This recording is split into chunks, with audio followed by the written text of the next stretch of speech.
All right, let's dive into something that really hits home for all of us: income tax. The government's put forward this massive new plan, the Income Tax Bill 2025. And we're not just talking about a few tweaks here and there.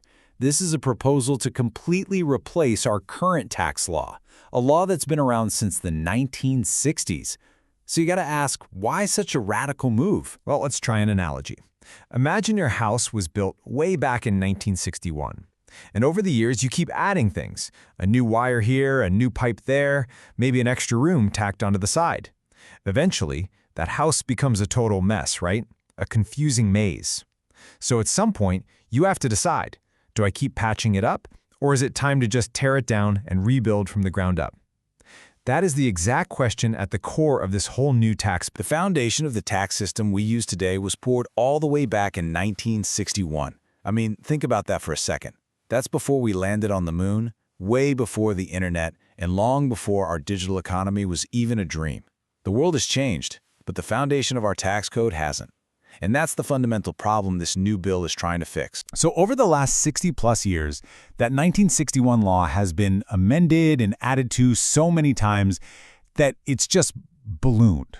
It's become this sprawling, complicated beast full of countless clauses, temporary fixes, and a whole lot of dense legal jargon.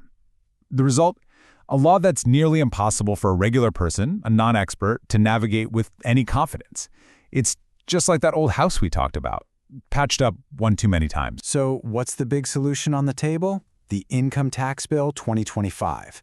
And this isn't just another patch. This is a proposal for a complete teardown and rebuild of our entire tax framework. The idea is to build something new, something designed for the 21st century. The official goal, and they stated this right in the bill's own documents, is to make the new law concise, lucid, easy to read and understand. I love that word, lucid. It means clear, bright, easy to get. So the promise here is a tax system that you don't need a law degree just to figure out. And here's the most crucial part. This is a repeal and replace mission. The bill doesn't just try to fix the old law, it proposes to get rid of it entirely, wipe the slate clean, and start completely fresh. It's a fundamental, foundational shift. So let's get into what this could actually mean for your wallet. Okay, so that's all the theory. But what would this new bill actually mean for you, for me, for our take-home pay? Let's break down the direct impact this could have on individual taxpayers. So here you go. These are the proposed new tax slabs, coming straight from Clause 202 of the bill. Under this new, optional system, you'd pay zero tax on income up to 4 lakh rupees. And you can see the structure is a bit more gradual. There are more steps on the ladder before you hit that top tax bracket. And this is a big but, there's a catch. This new system is optional, and it comes with a major trade-off. You can choose these new lower tax rates, sure, but in exchange, the bill says you have to give up almost all of the common deductions and exemptions. We're talking about things like house rental allowance and leave travel allowance, stuff that a lot of people count on to lower their taxable income. So what about the folks who decide to stick with the old system? Well, this number is key: 1,50,000 rupees. Clause 123 of the new bill basically confirms that the deduction limit for investments, in things like provident funds and certain insurance policies, that limit stays the same. So if you're a big saver who really uses those deductions, the old system might actually still be the better option for you. Okay, so it's not just about the rates and deductions.